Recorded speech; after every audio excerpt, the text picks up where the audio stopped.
اعوذ باللہ من الشیطان الرجیم بسم اللہ الرحمن الرحیم۔ آج میری تقریر کا موضوع یہ ہے کہ ایک بینک مینیجر ہیں جن کو شہید کر دیا گیا، ایک طالبی گارڈ نے ان کو شہید کر دیا۔ تو کس بات پہ شہید کیا کہ ان کو گستاخی رسول یا گستاخی کا الزام لگا دیا۔ یاد رکھیے گا کہ گستاخی کا الزام لگانا آج کل بہت آسان ہو گیا ہے، اور کچھ لوگ تفرقہ میں ایک دوسرے کو گستاخی کا الزام لگا دیتے ہیں، اور کچھ لوگ تفرقے کی مخالفت میں، مثلا امام جہلم جو ہیں وہ تفرقے کی مخالفت میں گستاخی کا الزام لگا دیتے ہیں۔ اب دیکھیے کس طرح،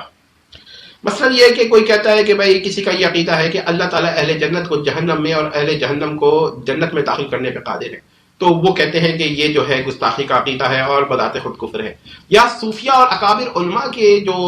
اقوال ہیں وہ obscure ہوتے ہیں، سمجھ میں نہیں آتے، یا مشکل ہوتے ہیں، یا ان کے معنی نہیں ہوتے، لیکن گستاخانہ نہیں ہوتے۔ آپ ان کے اقوال کو تسلیم نہ کریں، لیکن جب آپ کہتے ہیں بھائی فلاں فلاں اکابر نے گستاخی کی ہے، تو پھر جو شخص ان عبارات کا دفاع کرے گا یا وہ عقائد رکھے گا، تو ایک آدمی جو کہ امام جہلم سے متاثر ہو چکا ہوگا وہ یہ کہے گا یہ عقائد گستاخانہ ہے، سمجھ رہے ہیں آپ؟ وہ یہ کہے گا، تو اب وہ اس کو کسی بھی قسم کا نقصان پہنچا سکتا ہے، حتیٰ کہ جانی حملہ بھی کر سکتا ہے اور جان بھی لے سکتا ہے، جبکہ وہ شخص اس حد تک پہنچ جائے گا، کیونکہ وہ یہ تو بات ان کی مان لے گا کہ یہ عبارات گستاخانہ ہے، لیکن وہ یہ بات کبھی نہیں مانے گا، یہ نوٹ کر لیں کہ بھائی آپ قانون ہاتھ میں نہ لیں۔ لہذا ایسی بات کہتے ہوئے، کسی عبادت کو گستاخانہ کہتے ہوئے آدمی کو 100 دفعہ سوچنا چاہیے۔ اب یہی ہوگا، اب میں اپنی مثال دیتا ہوں کہ دیکھیے جی، میں کہتا ہوں کہ اللہ تعالیٰ اہل جنت کو جہنم میں اور اہل جہنم کو جنت میں داخل کرنے پہ قادر ہے، اور یہ کوئی گستاخانہ عقیدہ نہیں ہے، اس کو بتاتے خود کفر کہنا قطعاً غلط ہے۔ یہ ایک اسلامی عقیدہ ہے، اللہ کی قدرت کی عموم کی بحث ہے۔ اب دوسری بات یہ کہ صوفیہ نے اور جو علماء نے یہ کیا کہتے ہیں الفاظ کہے ہیں، جو جملے کہے ہیں، جن کو ہمارے امام جہلم صاحب پیش کرتے ہیں، یہ کوئی گستاخانہ نہیں ہے، زیادہ یہ آپ کی سمجھ میں نہیں آ سکتے، یا یہ مشکل ہوتے، یا ان کا کانٹیکس کچھ اور ہوتا ہے، یا پھر یہ کہ عام آدمی اس علمی نکات تک پہنچ ہی نہیں سکتا، لہٰذا اس کو یہ عجیب سی عبارت لگتی ہے، اور جب عجیب سی لگتی ہے تو آپ آرام سے کہہ دیتے ہیں گستاخانہ ہے۔ تو اب کیا ہوگا، وہ شخص جو کہ لا علم ہے، جب آپ سے پہلی دفعہ یہ بارات سنے گا، جب اس کی تشریح نہیں ملے گی اس کو، اور وہ کہے گا یہ گستاخانہ ہے، ایک دفعہ یہ چیز پختہ ہو گئی نا، تو وہ بار بار آپ ان کو سمجھائیں گے گستاخانہ نہیں ہے، وہ کہے گستاخانہ ہے۔ اسی طرح یہ عقائد کہ اللہ کی قدرت کی نفی کو وہ گستاخی نہیں سمجھے گا، بلکہ اللہ کی قدرت کے اثبات کو گستاخی سمجھے گا۔ اب کیا ہوگا، اب سب کے سامنے میں پیش کرتا ہوں، آپ لوگ بھی غور کر لیں، وہ یہ بات تو مان لے گا کہ بھائی یہ صاحب نے دفاع کر رہے ہیں عقائد کا، تو یہ کفر کر رہے ہیں، یہ توہین کر رہے ہیں، یہ گستاخی کر رہے ہیں، مگر وہ کسی کی بھی، حتیٰ کہ جہمی صاحب بھی کہیں گے قانون ہاتھ میں نہ لے، یہ بات نہیں مانے گا، کیونکہ اس کے نزدیک رسول اللہ کی عزت، رسول اللہ کی ناموس اور اسلام کی ناموس، اسلام کی تعظیم جو ہے وہ جہلمی صاحب کے مشوروں اور آراء سے اوپر ہوگی۔ وہ آدھی بات مانے گا اور آدھی بات نہیں مانے گا۔ تو فرض کیجئے کہ کوئی مجھے اس بیان پر قتل کر دیتا ہے، اس کا خون کس پر ہوگا؟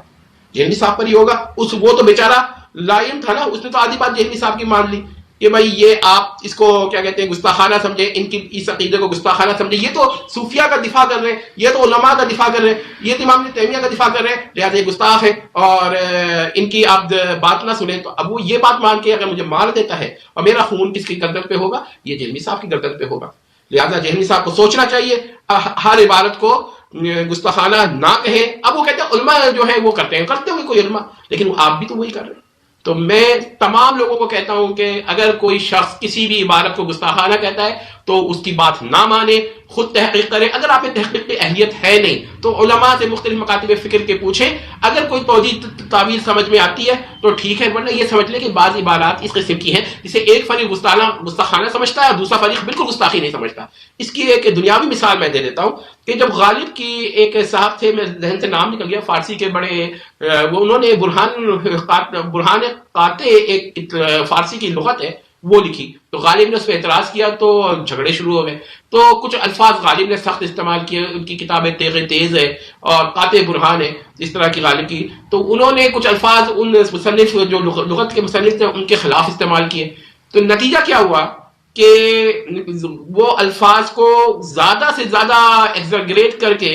کر کے مخالفین نے پیش کیا کہ بھائی یہ تو توہین ہوئی ہے، اور غالب کے ماننے والوں نے کم سے اس کو منیمائز کیا کہ بھائی یہ نہیں،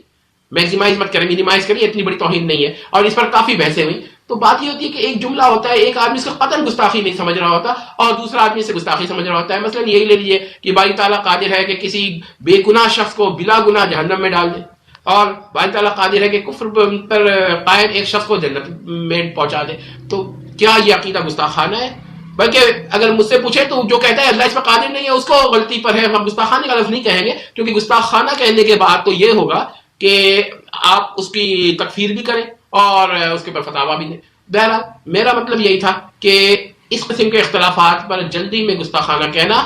یا گستاخی قرار دینا ایک بہت بڑی غلطی ہے، دین کو تباہ کرنا ہے، چاہے یہ فرقہ واریت کی نفی کے نام پہ کیا جائے یا فرقہ واریت کے